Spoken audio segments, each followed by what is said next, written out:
memperkenalkan diri dengan siapa, prodi apa, dan angkatan berapa? Halo, perkenalkan nama saya Sifana Liva Muazara dari program studi pendidikan guru sekolah dasar.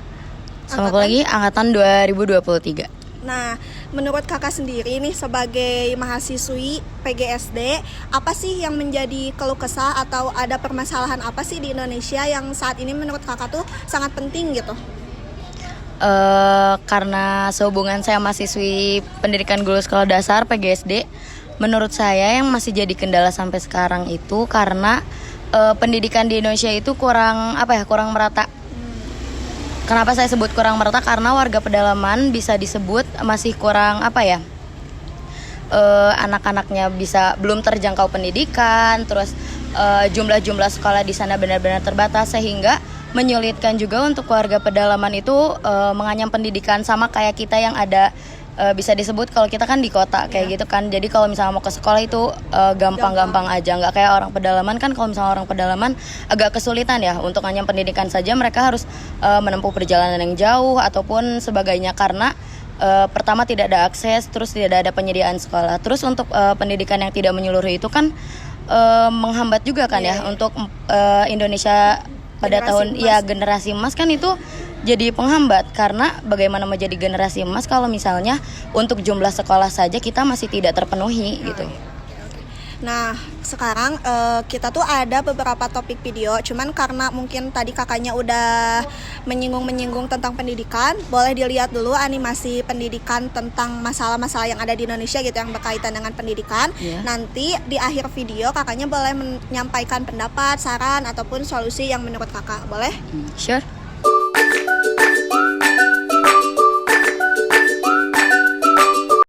Nah, tadi kan kakak udah melihat nih videonya. Menurut kakak, boleh deh beropini atau beranggapan ataupun memberi solusi tentang video dan juga permasalahan yang tadi kakak mention.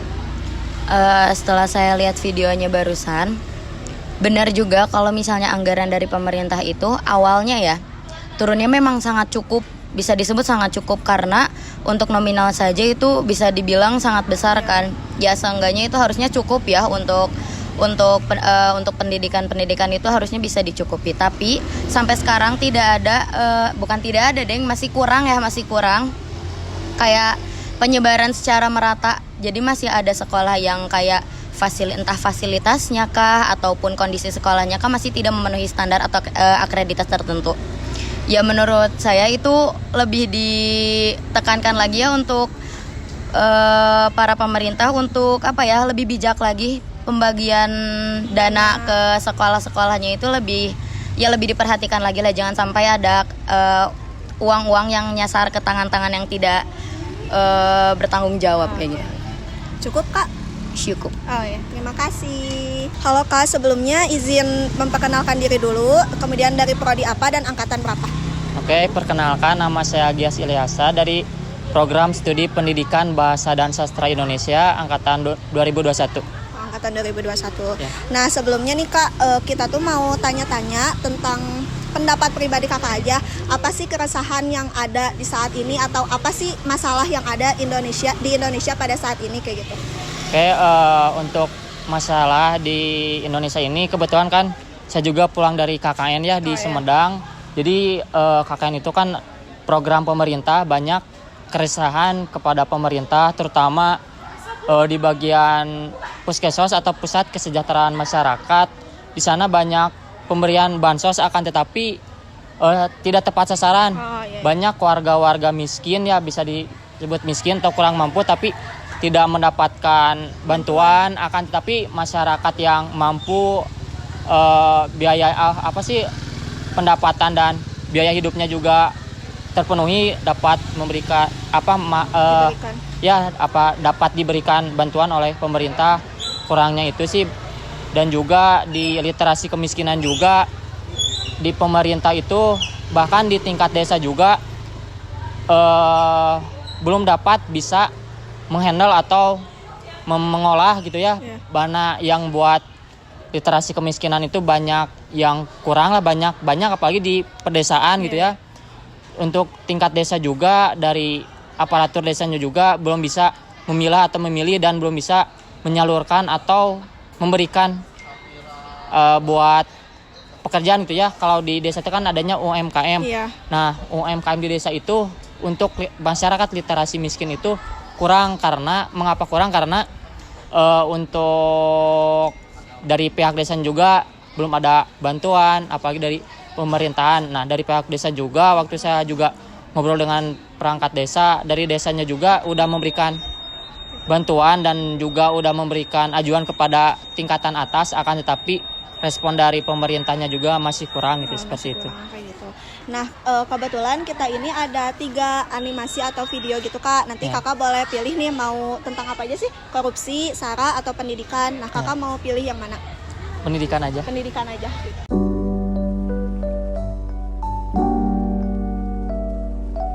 Oke, dari tadi video yang udah dilihat gitu ya Kak, udah diamati. Kira-kira apa nih tanggapan atau solusi atau opini Kakak gimana? Ya, kita ambil simpel aja ya. Pendidikan di Indonesia kan di video juga paling rendah ya, ke 68. Kita bisa tahu lah ganti presiden, ganti menteri, dan nah dari menteri itu kita bisa dilihat banyak kurikulum yang berubah-ubah. Apalagi kita kan sebagai yang kedepannya sebagai pengajar ya, waktu juga saya pas semester 2 banyak melakukan ya seperti kunjungan atau seperti wawancara kepada guru-guru, bahwa waktu itu kan dari sebelum menjadi kurikulum Merdeka Belajar kan ada Kurtilas. Dari itu juga bahwa di pedesaan itu kan Kurtilas juga belum sepenuhnya dipahami, belum sepenuhnya dapat direalisasikan dengan baik. Akan tetapi pemerintah sekarang udah ganti lagi. Jadi itu adalah sebuah rancu atau ketidakbaikan lah bagi pendidikan Indonesia gitu ya. Kalau mau melihat pendidikan itu lebih baik ke Finlandia ya, bahwa di mana banyak ya itu kan pendidikan nomor 1 juga ya, bahwa di anak sekolah dasar itu kan kita diberikan kebebasan gitu ya, apa yang dia mau dipelajari. Dan pelajaran juga di Finlandia itu satu hari itu kan ada berapa menit gitu ya, nggak kayak di Indonesia kan. Indonesia dari masuk jam 8 jam 7 pulang jam 12. Saya juga waktu itu kan mengajar di SD, ada kelas 6 juga, di sana belum bisa membaca gitu ya. Jadi indeks dari pendidikan juga udah kurang, literasinya juga kurang gitu. Kalau bisa mah ditingkatkan dulu di bagian literasi, karena kalau sudah bisa membaca kan kedepannya juga pasti lebih enak gitu. Udah cukup Kak? Cukup. Oke, makasih ya Kak. Ya. Halo Kak, boleh diperkenalkan dulu namanya siapa, dari prodi apa, dan angkatan berapa? Oh ya, nama saya Muhammad Robiul Hasan, biasa dipanggil Hasan, dari prodi Pendidikan Bahasa dan Sastra Indonesia angkatan 22. Sebagai Kaang juga kan ya? Ya. Nah, sebelumnya nih mau tanya, menurut Kakak pribadi gitu ya, ada keresahan apa sih atau ada masalah apa yang saat ini terjadi di Indonesia gitu? Kalau untuk keresahan ya, karena kita adalah mahasiswa. Kalau untuk keresahan sendiri tentunya di pendidikan. Apalagi kemarin isunya rame tuh, UKT naik ya. Terus mahasiswa pada demo. Kalau dari keresahan sendiri sih, kita masih karena mahasiswa, jadi masih di pendidikan. Okay. Nah, boleh nggak Kak, kita mau nampilin video nih, nanti Kakak pilih. Videonya itu ada 2 topik. Yang pertama mengenai politik, dan yang kedua itu adalah SARA. Nanti Kakak pilih, abis diamati, abis dilihat gitu. Nanti Kakak boleh beropini, berpendapat, atau memberikan solusi. Boleh ya Kak? Boleh.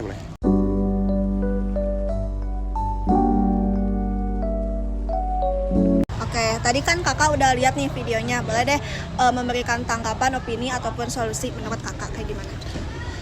Kalau tanggapan mengenai politik di Indonesia kan itu, kasusnya tuh bahwa penyalahgunaan kekuasaannya. Dan ternyata, dan memang di sejarah pun penyalahgunaan kekuasaan tuh tidak hanya zaman-zaman sekarang nih. Bahwa dulu kita, orang tua kita, mungkin kakek-kakek kita kerja rodi gitu. Sebenarnya itu dibayar, cuman sama petingginya daerah masing-masing tuh dikorupsi gini. Kalau menurut aku masih, kalau negara mau maju dari pendidikannya, dari kesehatannya, dari semuanya ke general, yang dari awalnya yang penting pemimpinnya dulu jujur. Ya. Makanya kemarin aku sempat khawatir tuh yang waktu pemilu kemarin. Kan itu banyak isu yang digoreng tuh, paslon 02. karena dari awalnya juga kan caranya udah kotor. Ya semoga aja deh nanti ke depannya mah bisa, insya Allah. Ya, ada lagi? Cukup Kak? Cukup. Oke, makasih ya Kak. Ya udah. Ya. Halo Kak, boleh memperkenalkan diri dulu, namanya siapa, prodi apa, dan angkatan berapa? Oke, perkenalkan diri, nama saya Saiful Anwar dari Prodi Pendidikan Bahasa dan Sastra Indonesia, angkatan 2021. Angkatan 2021. Nah, sebelumnya nih Kak, mau bertanya gitu ya, ada nggak sih keresahan atau kayak apa ya? Kakak tuh melihat Indonesia itu seperti apa gitu. Maksudnya ada masalah Kak atau ada keresahan yang Kakak alami Kak atau Kakak rasakan kayak gitu? Oke, mungkin ketika melihat daripada pointernya itu keresahan, kalau di pandangan dari para anak muda gitu ya, keresahannya pasti banyak gitu ya. Apalagi yang sedang ramai pada kesempatan kali ini. Entah itu dalam segi masalah sosial, ekonomi, ataupun budaya. Memang apalagi segi moral. Karena kan tergerusnya moral dalam dunia pendidikan pun itu sangat penting gitu ya untuk kita lihat gitu ya. Apalagi latar belakang kita sebagai mahasiswa pendidikan gitu ya, pendidikan atau keguruan sangat penting, di mana moral itu perlu diimplementasikan lebih maju lagi, lebih kembang lagi gitu. Bukannya kita semakin tergerus ya dengan budaya barat gitu. Padahal ketika dilihat orang-orang negara barat pun sama, ketika ingin sukses dan ingin berkembang dan ingin maju pun beliau-beliau yang di sana yaitu mengembangkan budaya atau kulturalnya sendiri. Artinya kesatu tadi masalah satu kultural dan juga moral. Jadi kurang bisa memahami ataupun paribasa namanya. Ya, jadi kurang bisa menghargai budayanya sendiri. Dua, yaitu masalah ekonomi. Ekonomi ini sangat penting gitu ya. Ketika melihat ekonomi kita itu finansial, masalah valuta asing kita itu sudah melonjak lebih jauh gitu ya. Dimana kebutuhan dan juga pasar semakin mahal gitu ya.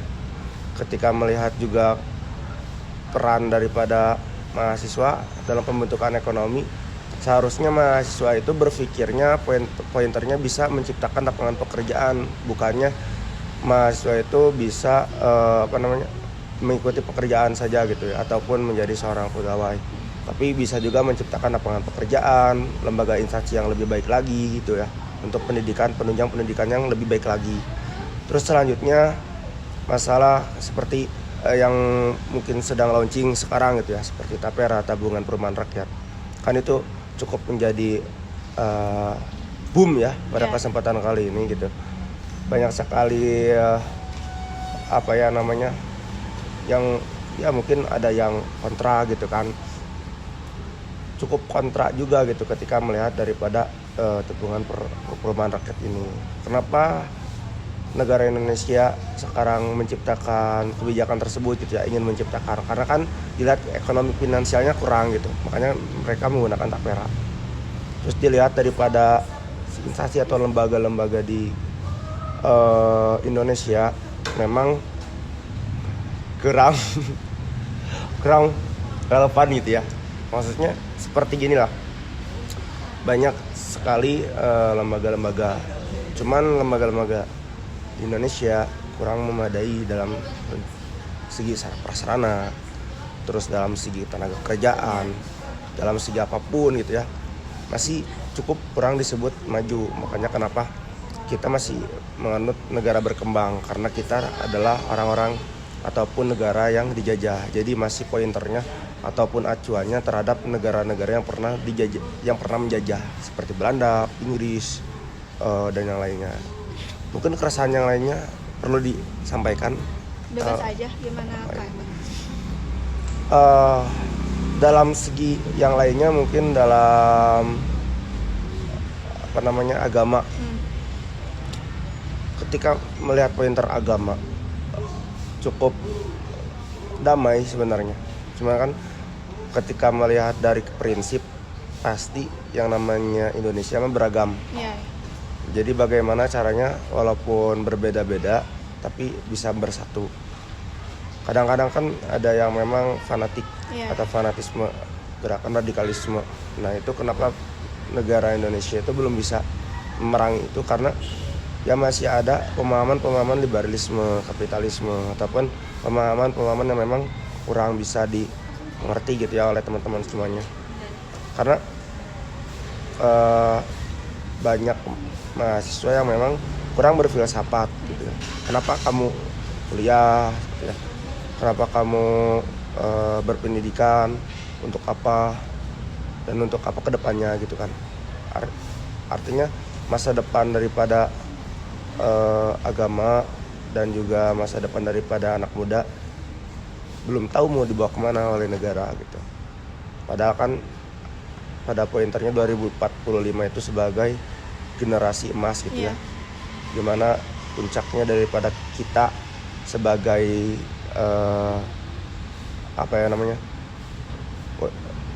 penegak ataupun pelaksana daripada generasi emas itu. Ini itu sih kalau dari saya. Selebihnya mungkin Teteh lebih mengetahui daripada saya gitu ya. Ada aku mau nanya Kak, tadi ada poin yang menurut aku menarik gitu. Tadi tentang kultural yang masyarakat Indonesia itu bisa dibilang melupakan lah gitu, atau apa ya, kayak mengabaikan kultur yang ada di Indonesia. Nah, salah satu yang terjadi saat ini tuh adanya rasa inferioritas ketika menggunakan bahasa asing gitu. Kalau misalkan ngelihat generasi Z zaman sekarang gitu ya Kak, jarang yang bisa menggunakan bahasa Indonesia dengan baik dan benar ketika berinteraksi.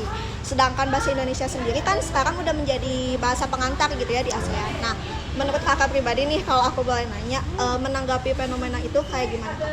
Tentang pengantar bahasa Indonesia sebagai pengantar. Lebih ke ini Kak, superioritas penggunaan bahasa asing di Indonesia sendiri gitu.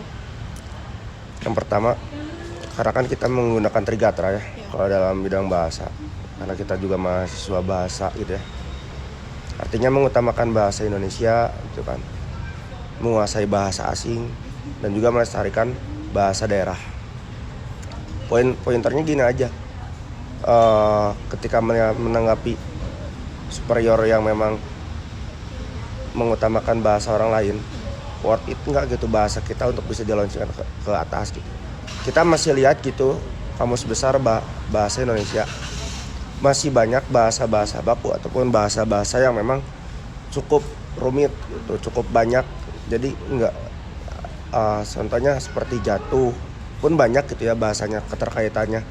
Terus di bahasa daerah seperti misalkan labuh, murah kan, ya itu contohnya gitu ya. Jadi cukup kesulitan juga gitu.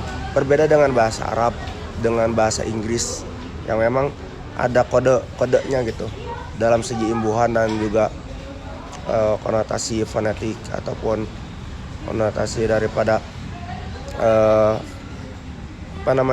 morfologisnya dalam bidang keilmuan kebahasaan, morfologinya gitu ya. Jadi cukup rumit juga dilihat, makanya butuh perombakan juga gitu dari kamus besar bahasa Indonesia. Memang ini kok kamus besar tapi nggak besar gitu kan, mungkin perlu perbaikan juga gitu ketika melihat mengevaluasi dan memproyeksi daripada bahasa kita. Dan juga yang keduanya, selain daripada tanggapan tersebut, saya juga mengapresiasi dengan bahasa kita, karena bahasa kita unik gitu, unik karena tadi banyak berbagai macam bahasa yang memang tidak dimiliki oleh negara lain. Contohnya tadi kita seperti satu bahasa bisa digunakan bahasa manapun ya. Contohnya seperti bisa kita tuh, maksudnya ada bisa ular kan, ada bisa ini, jadi masih ambigu juga gitu kan. Tapi kan masih yang tahu ilmu bahasa mah mereka kaidah kebahasanya tinggi gitu ya, ngerti. Terus yang ketiganya, tentang superior daripada bahasa luar, menurut saya terlalu ini ya bahasnya, maksudnya walaupun jadi kultur yang kita gunakan seperti apa di Indonesia, bagaimana proyeksi kita untuk mengubah bahasa Indonesia itu lebih baik lagi, kayak gitu. Ini tuh Teh. Nah, tadi kan kakak udah mengemuka kakak nih tentang keresahannya. Nah, sekarang kita tuh ada video animasi gitu kak tentang keresahan di Indonesia, boleh dilihat ya.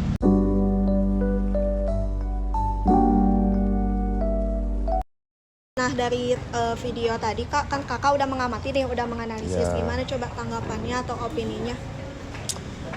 Satu, mungkin tadi kan sudah dijelaskan bahwasanya ketika unsur SARA ini memang tadi kan judulnya dalam video ya, SARA menimbulkan peperangan. Kenapa gitu? Bisa menimbulkan unsur perang gitu ya. Karena memang perbedaan ketika memang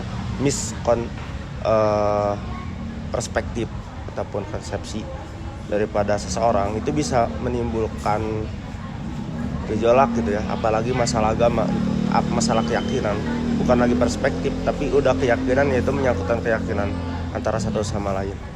Dan menurut saya negara Indonesia itu menganut agama yang memang meyakini toleransi. Ada beberapa agama yang memang tidak masuk keterkaitan toleransi, maka tidak akan diterima. Makanya kenapa seperti Buddha toleransinya tinggi, Konghucu toleransinya masih ada, Islam pun kita toleransi juga ada gitu. Kristen pun sama. Ketika melihat daripada gerakan-gerakan kenapa bisa mengancam peperangan ya karena berpikirnya radikalisme. Radikalisme itu mengakar kan, dimana arogansinya terlalu tinggi gitu. Ketika mereka terlalu fanatisme. Nah, gerakan-gerakan ini yang memang mengacu daripada perdebatan ataupun peperangan gitu. Contohnya, terus yang kedua di antar golongan. Ketika ngomongin SARA, antar golongan kita banyak ya. Bahkan partai banyak gitu. Partai banyak, terus dalam golongan-golongan seperti organisasi banyak di luar. Apakah kita tidak bisa berkolaborasi? Karena kan di zaman sekarang zamannya kolaborasi gitu, kolaborasi 6.0, di mana kita itu bersosialisasi dengan cara yang memang menggunakan gadget, memanfaatkan gadget ataupun media tech informasi, dan juga memanfaatkan daripada unsur-unsur 2.0, yaitu konektivitas ataupun jejaring antara satu sama lain gitu. Jadi walaupun yang nggak kenal, gimana caranya bisa berkolaborasi dengan baik gitu ya, kenal, biar muncul maksudnya antara golongan itu tidak bersaing secara jahat gitu ya, secara sehat, agar memunculkan gairah-gairah yang memang cukup. Organisasi itu lumayan menarik gitu, karena kan tiap organisasi itu memiliki tujuannya yang berbeda-beda gitu ya, walaupun berbeda tapi satu tujuan gitu untuk di Indonesia. Untuk SARA itu mungkin ya, kalau untuk unsur SARA gitu ya, ras juga ketika dilihat ya, kita memiliki keragaman gitu, keragaman budaya tadi yang disebutkan. Kita Bhinneka Tunggal Ika, walaupun berbeda-beda tapi satu tujuan itu. Terima kasih. Udah cukup kak? Cukup. Oke. Makasih ya kak. Oke.